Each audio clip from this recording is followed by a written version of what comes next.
Om Namo Bhagavate Vasudevaya. Om Namo Bhagavate Vasudevaya. Om Namo Bhagavate Vasudevaya. Om Namo Bhagavate Vasudevaya. Om Namo Bhagavate Vasudevaya. Om Namo Bhagavate Vasudevaya. This is the last verse in this chapter.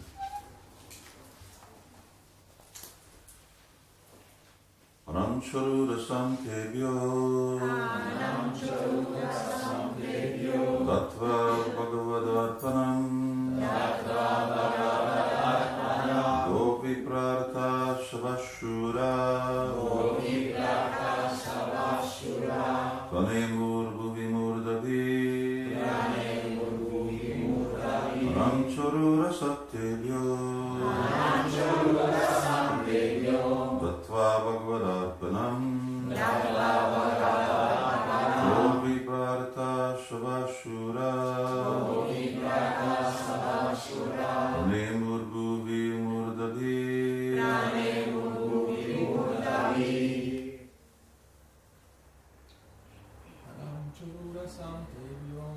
Anam Cholura Sampevyo Dattva Bhagavatarpanam Viparta Savasura Goviprata Savashura Rane Murgu Vimurdavi Anam Cholura Santebhyo Anam Cholura Sampevyo Dattva Bhagavatarpanam Dattva Bhagavatarpanam Goviprata Savasura Goviprata Savashura Prane Murgu Vimurdavi.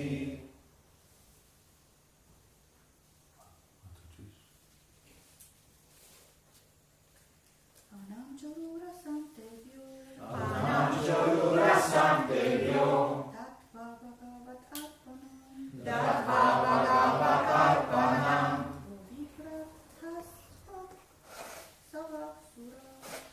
Gopi Prata Savasura Prane Murgu Vimurdavi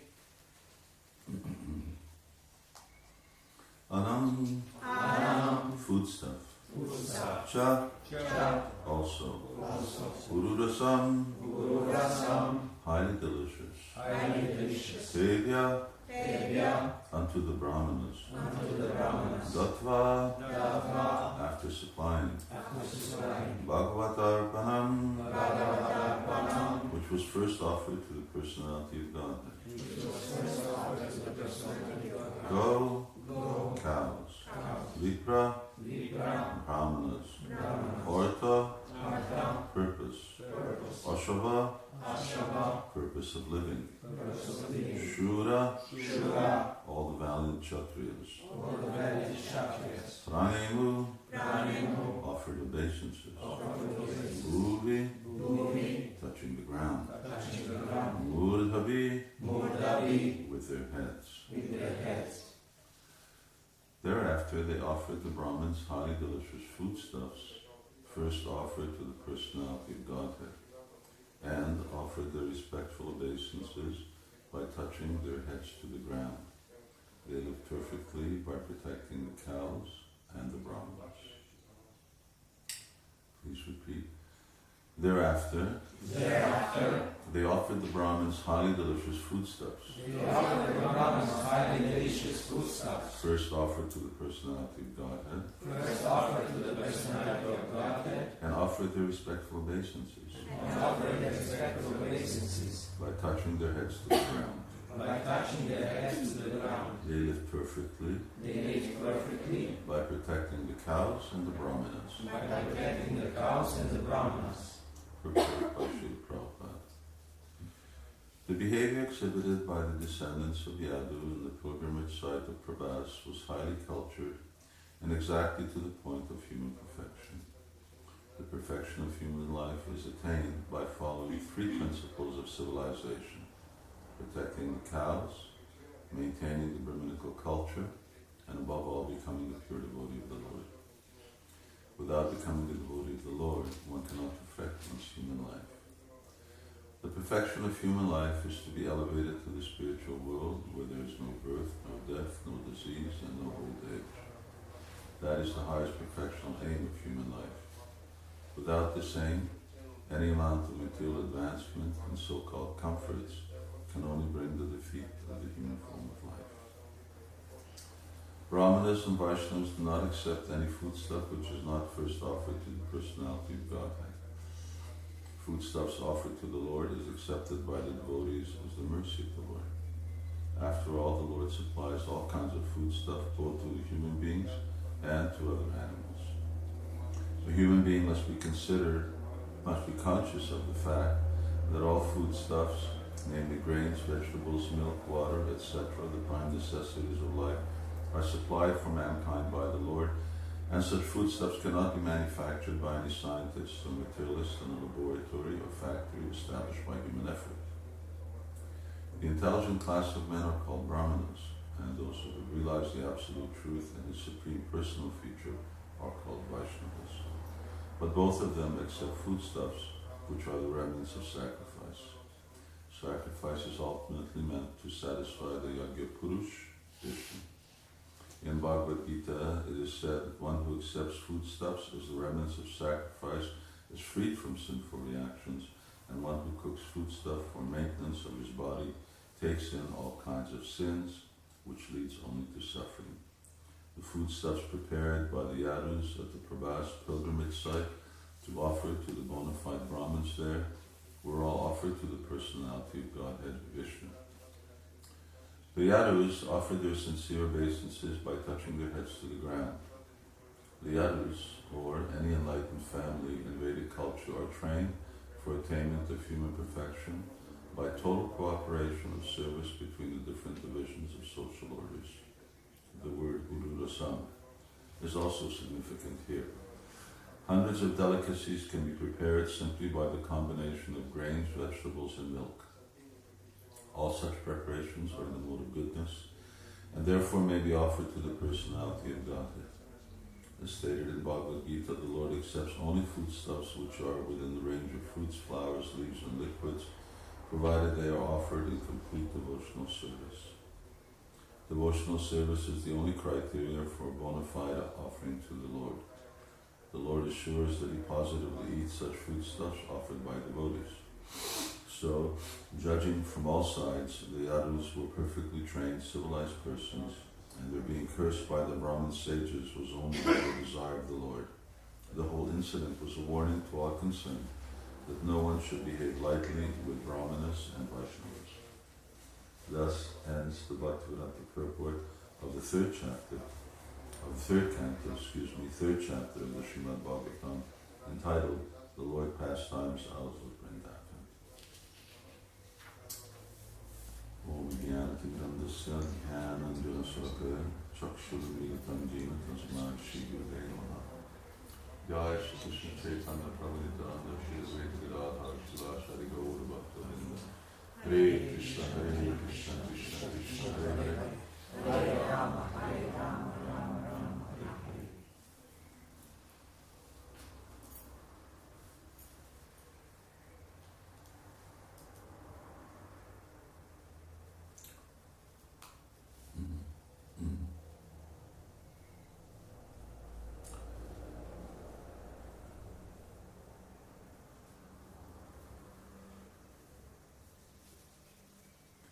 The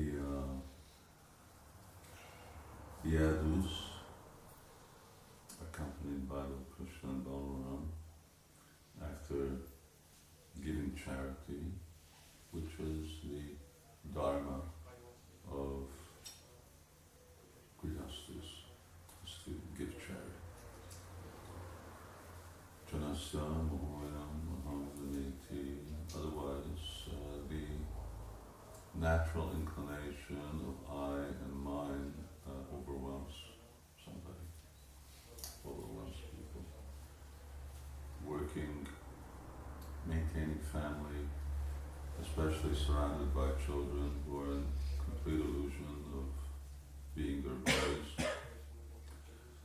and make strong demands from parents, what to speak of the interaction between husband and wife. All of this is a weight that needs to be counterbalanced. And the counterbalance is by that which I think is mine, because nothing is mine. I distribute to others, even starting with eating. So Srila Prabhupada would often say that proper Vaishnava culture is when one cooks, then before, after offering everything to Krishna, as was done here. Here everything is described as Bhagavad Arpana, or Krishna said Madarpana, offering to me. Madarpana, Bhagavad Arpana, offering to Krishna. Everything is offered to Krishna, like we offer. They did the same. And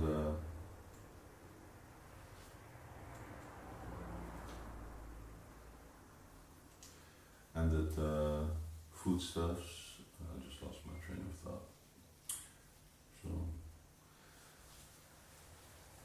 So the foodstuffs that are offered to Krishna then become pious and giving charity. So when Vaishnavas cook after they make their offering, the Prabhupada said they should go out to the door, and 3 times they call out, anyone who's hungry, please come and eat. Anyone, loudly. Anyone who's hungry, come and eat. Chant loudly. I've never known anyone to do this. I have one godbrother who lived in Gita Nagari, and he did it. Lived in Gita Nagari. It was probably our most successful farm, as far as farming was concerned. They're really a farm. New Vrindavan was like, when Prabhupada went to New Vrindavan, he said, what are we doing here? hills, so it's hilly country. There's no straight land anywhere. And so his wife's name is Indira, and I don't remember what his name is. Anyway, he used to do that every day. He used to cook. He had a few children, and but everybody, especially the brahmacharis, knew that. So they were all hiding in the bushes. And when they came out and said, "Anyone who's hungry, come," then all of a sudden 10 devotees would jump out of the bushes. But they knew that was going to happen, so they prepared like that, and then they would feed them all, and then they would sit down and they would eat. So that is the principle of always giving. Srila Prabhupada gave his own father an example. He said that every day his father would feed at least 2 or 3 sadhus, sometimes more. And it doesn't matter who they were. They may have been mindbodies, they may have been so many different people, but his father always had some sadhus for lunch.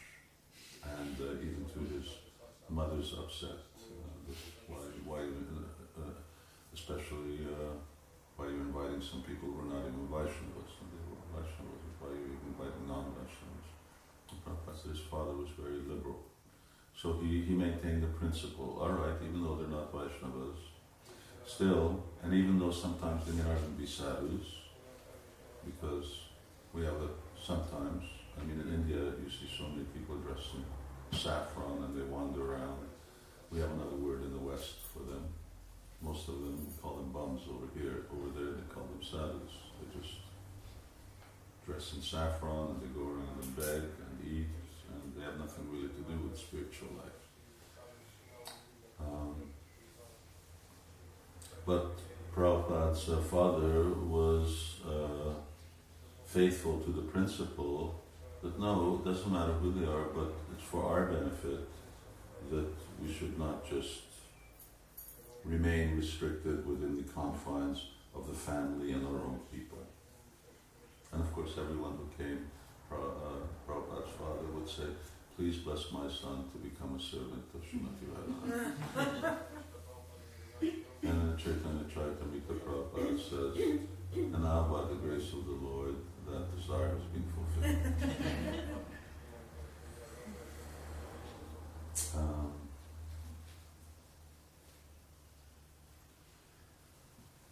So here, Prabhupada says this Uru Rasam, very delicious foodstuffs.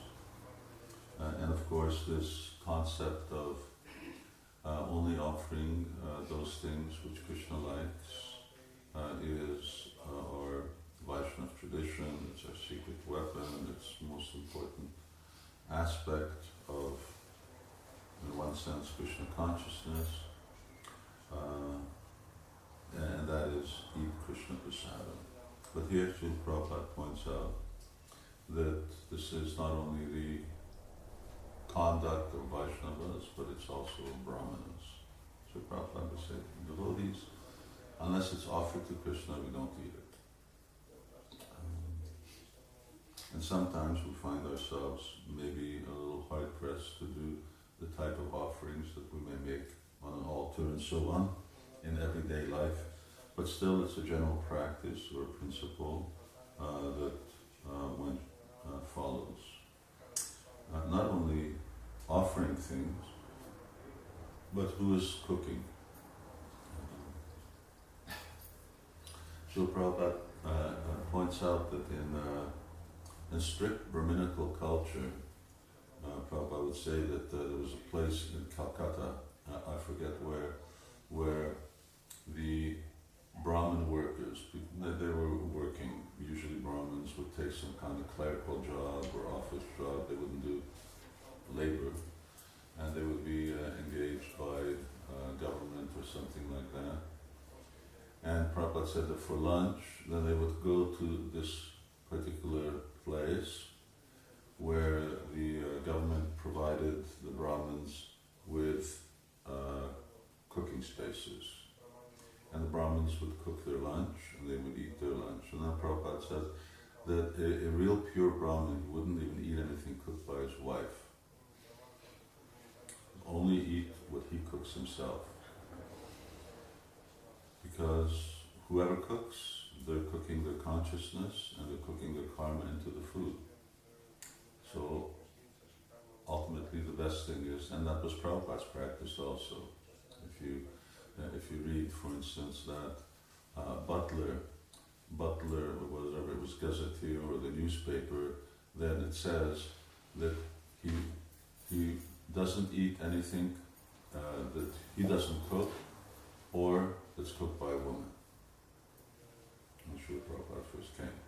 He cooked for himself. That was Prabhupada's own practice. He had his three-level cooker, three-tier cooker, and dal on the bottom, and vegetables, rice on the top, and dal steamed, and it was a steamer, and then he would chaunce the vegetables afterwards, and he would also mix some karela or bindi or things like that to it. And that was Prabhupada's practice, and he would make his own chapatis, make his own roti. And that was Srila Prabhupada's practice. Why? Because, as Bernard Shaw says, you are what you eat. So ultimately, the food that you eat, and of course he wasn't necessarily thinking about karma or consciousness, he was just thinking about the substance itself. But the type of food that you eat builds your body. And your body determines your state of mind and the way you think. So what you eat, definitely you are what you eat. And then for Vaishnavas, it goes even further than that, it's even more subtle. Then there's the whole issue of karma. In other words, what is the karma? Everything's involved with karma. I speak into this microphone, I take on the karma of people who've spoken into it before. Because their germs are on there. It's also karma. And similarly, there's not only just karma, but there's also consciousness. That's why Srila Prabhupada would be very particular about who was the cook. Because cooking is yagya shishtashna, so you're performing a sacrifice, and your consciousness is present within that food that we cook. And that's why people have such an experience with prasadam, because when we have our restaurant, our bakery, and of course for Srila Prabhupada this was one of the main fronts of his cultural conquest, was giving people prasadam, not vegetarian food, because they can get vegetarian food anywhere, but prasadam. Because the consciousness, first, devotees are sinless, there's no karma involved. Second, they're doing this is their service, the mission to give Krishna consciousness to others, and whatever our consciousness is, our chanting, our devotional activities, all of that is also in part cooked into that food. And when people eat that, that's what they taste, that's what gets them full. It may not even necessarily be as good. For instance, good Indian restaurants can prepare the same thing that we cook from the material point of view much better. It may taste much better, but it won't have the same effect. So people will come because there will always be an ingredient in our food that they can't find anywhere else, and they'll find the bhakti. So patram pushpam palam toyam yome bhaktya prayachati. So it's his bhakti. Krishna tastes the bhakti, and we also taste the bhakti. We can also taste it. And that is such a unique thing, and it also, of course, brings about a change in heart. And for that reason, at a certain point, Srila Prabhupada started giving instructions starting 1975. Now we have enough temples. Now we should open restaurants. Restaurants have the added feature, and not only is it that we're distributing prasadam, but they maintain themselves. This building doesn't maintain itself. You have to maintain it. But a restaurant maintains itself. And it also serves as a preaching center. Prabhupada got this from the Christian scientists who had this reading rooms everywhere. They have them here also, reading rooms.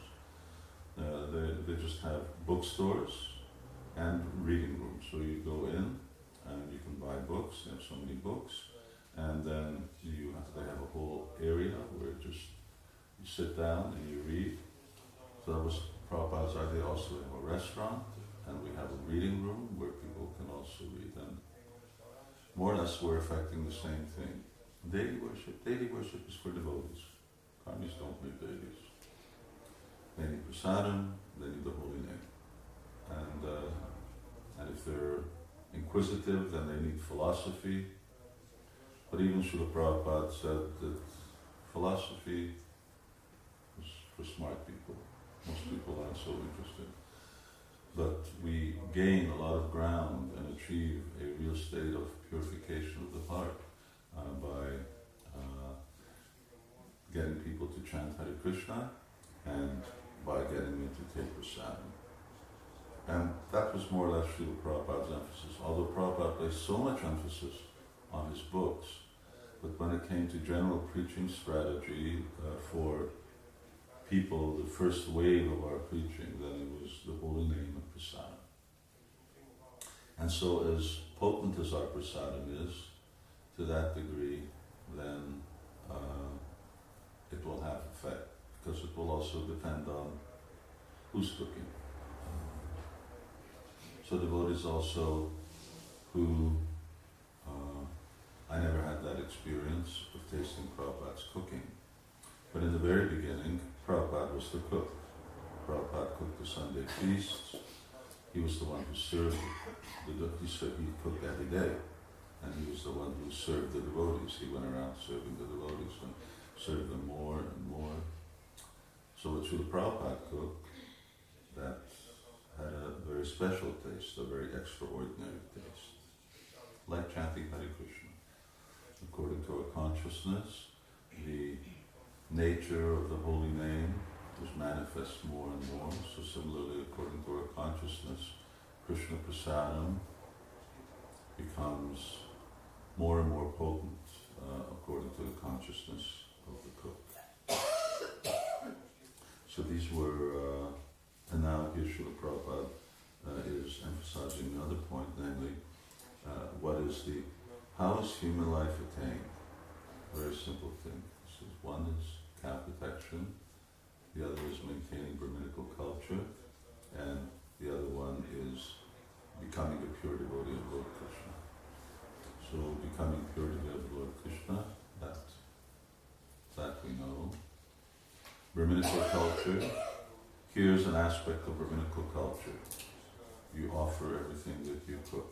You don't eat forbidden foodstuffs. And so many other things, rising early, bathing 3 times a day, chanting Gayatri Mantra, restraining the senses, Samodamastapasocham Shantirarjamayivacha. So there's the 8 qualities of Brahman, and there's so many other qualities that are described in Shastra. And specifically that one is meant to live in the mode of goodness. What are the qualities of the mode of goodness? We study the 14th chapter of the Bhagavad Gita. We live according to that. And by practicing the Brahminical culture, that means that one invokes the quality of goodness, and in the mode of goodness, spiritual life becomes very easy. In the mode of passion and ignorance, it's very difficult.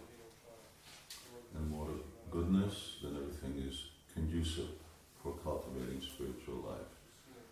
And as we were talking yesterday, the Brahmins are meant to be maintained. Often when we go out, either maybe Harinam or we especially do book distribution, people say, why don't you go get a job? Isn't it? We're thinking why are you living off society? We're not living off. This is the service. This is the integral part of society.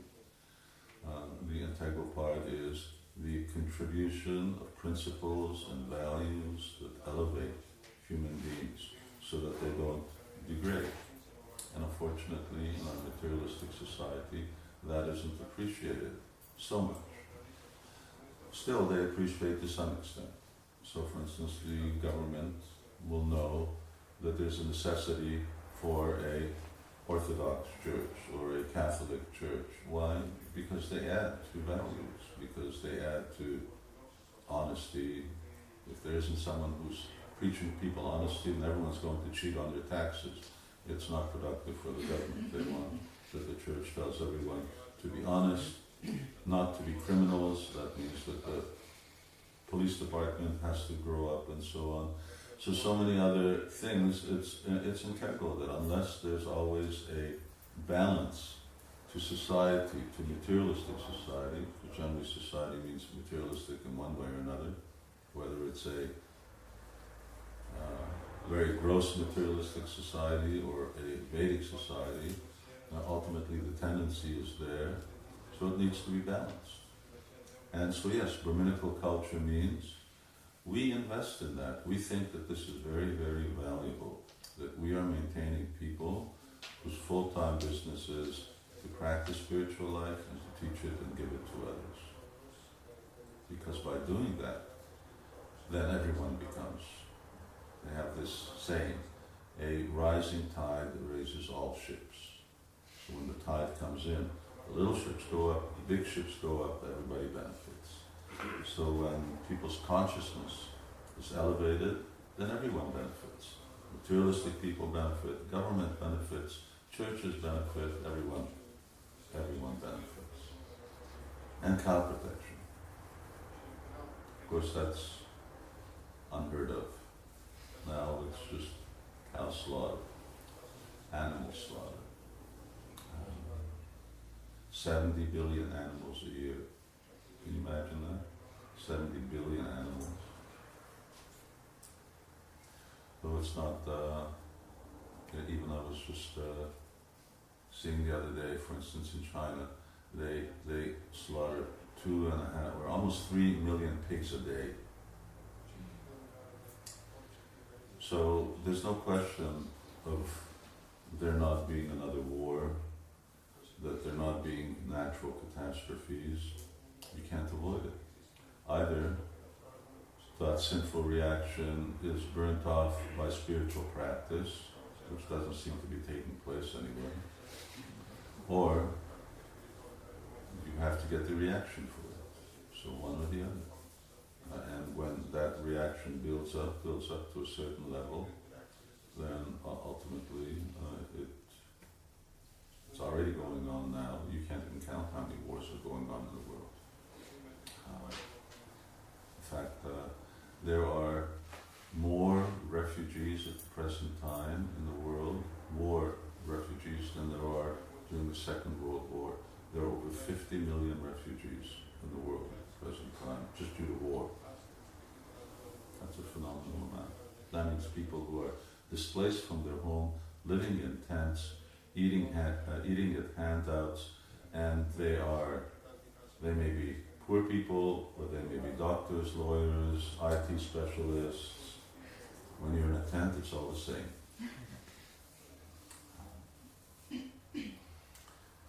So, therefore cow protection, especially cow protection, but actually the protection of all life. But essentially, the cows, these are formulas.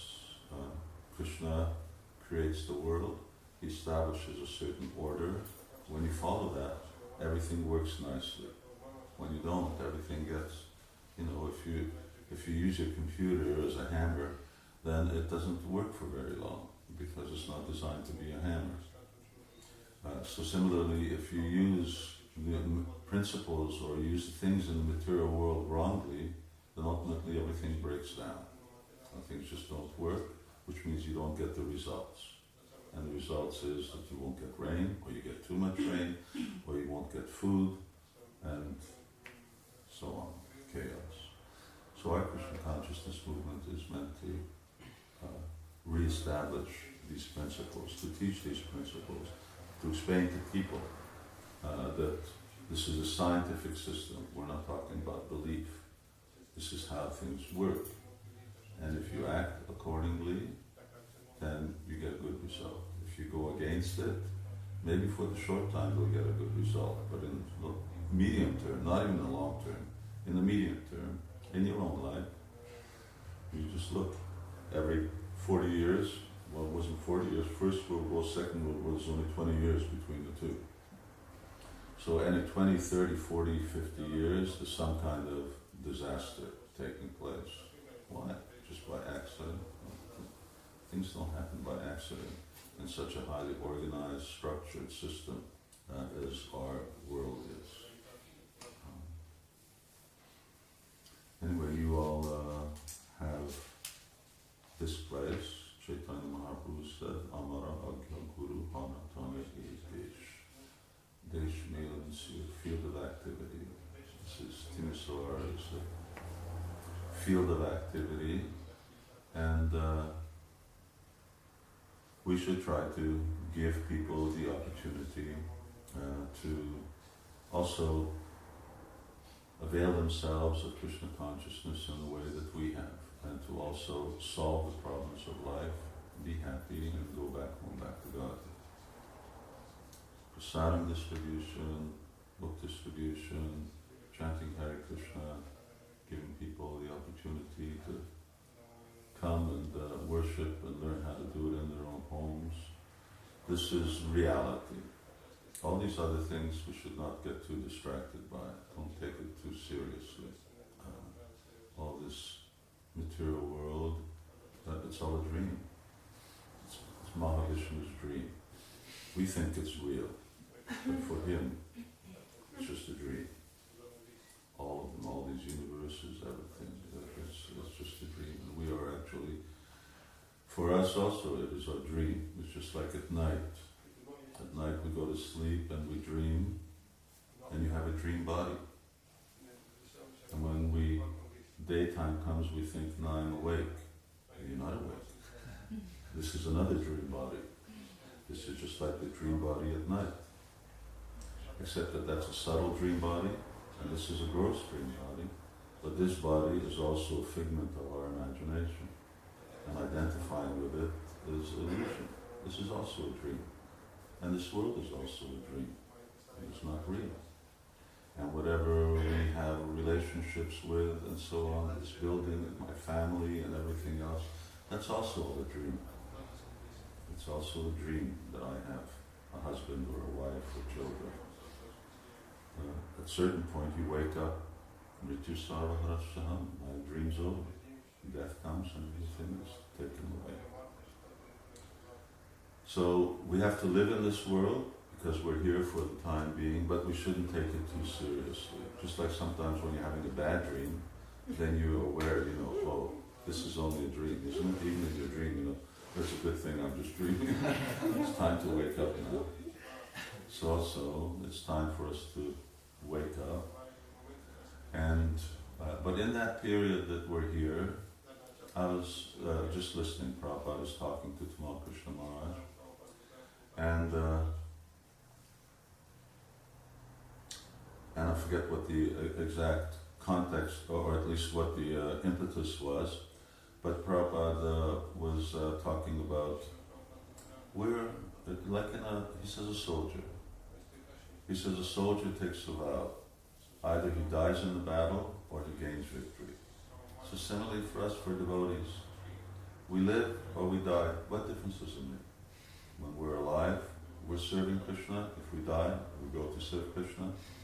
So living, dead, it doesn't matter. Prabhupada is so matter of fact about the fact of whether we're living, dying. Why? Because yes, when we die, we go to serve Krishna. So we're here, we're serving Krishna. There we're going to serve Krishna. So for us, death is not a problem. In fact, sometimes it may look like a better solution to a lot of the problems that we're facing here. But still, in the time that we're here, then we have the opportunity to give others the same Krishna consciousness that we have the opportunity to get. And that's reality. That's reality. Prabhupada says I guess we should take him at his word. He said that Krishna has a book and he writes down devotees' achievements in this book. And he keeps track of what we've done. And there's this nice thing that later on that Srila Prabhupada said, that Prabhupada said that I want a certificate from Krishna that this man has done something for me. So same thing, we should also want a certificate from Krishna that this person has done something. When Prabhupada was, when that was after Rath Yatra in 1976 in New York, and Prabhupada was very sick. Even he just went out to Rath Yatra for a little while. He rode on the cart, gave a 10-minute talk, and then came back to the temple. He didn't stay. He didn't go on the whole procession, and he didn't stay for the whole program. Although it was a very historic event because it was 10 years after Prabhupada came to New York. So after 10 years, here he was with 3 Rath Yatra carts going down Fifth Avenue, the busiest street in New York City. 10 years ago, Prabhupada was out on the street when he was living with some crazy drug addict up in a loft, and that person went crazy. Prabhupada went out, had to run out on the street, and he was just standing there. He didn't know where to go or what to do. And 10 years later, there was hundreds and hundreds of devotees, and they had that skyscraper in Manhattan. So it was a great victory. And anyway, Prabhupada was very sick, and devotees were telling Srila Prabhupada he should go to Hawaii to rest, or he should go to Texas because it'll be warmer over there, the climate wasn't good. And Prabhupada was scheduled to go to England. And so there's no question of good weather in England. So the devotees were here and there, and Prabhupada was entertaining, and then finally Prabhupada says, no, let us go. We'll go to England. And even when devotees would come, so they were coming down the elevator, as Prabhupada was leaving, and they were coming down the elevator, and the GBC sannyasi in the elevator was sort of pleading with Prabhupada, no, Prabhupada, don't go to England, it won't be good for your health. And so Prabhupada arrived, and the elevator doors opened, and of course there's all these hundreds of devotees doing kirtan, seeing Prabhupada off. And Prabhupada turned to the other devotees who was talking to, and everyone was wondering what's going on. Prabhupada wasn't walking out, he was standing in the elevator. He said, I want the blessing to be able to fight for Krishna, just like Arjuna, just to my last breath. So that's the mood that we're trying to follow from Srila Prabhupada, is that fight for Krishna here, and then that way we become recognized. Hare Krishna. Jai Srila Prabhupada. Shri Gauranga. Hare Krishna. Sivarama Maharaj ki Jai. Jai. And we thank you very much for the nice few days being here. It was a nice opportunity to spend a little more time.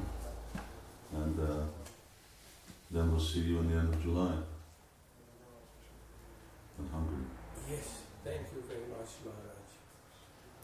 We look forward. We are very Okay. grateful for your presence, and we will follow your instructions very precisely. Hare Krishna. I'll be in Budapest, but then we'll arrange. So you can have a good tour of the farm. We'll stop if you allow us to pay obeisances to the deities and to you. Deities are always there. You have to just let me know in advance to make sure that I'm there, that I haven't gone out somewhere or doing a program. Okay. If I know exactly when you're coming. Hare Krishna. Hare Krishna. Jai Srila Prabhupada ki Jai. Srimad Bhagavatam ki Jai. Jai Nitai Gaur Prema.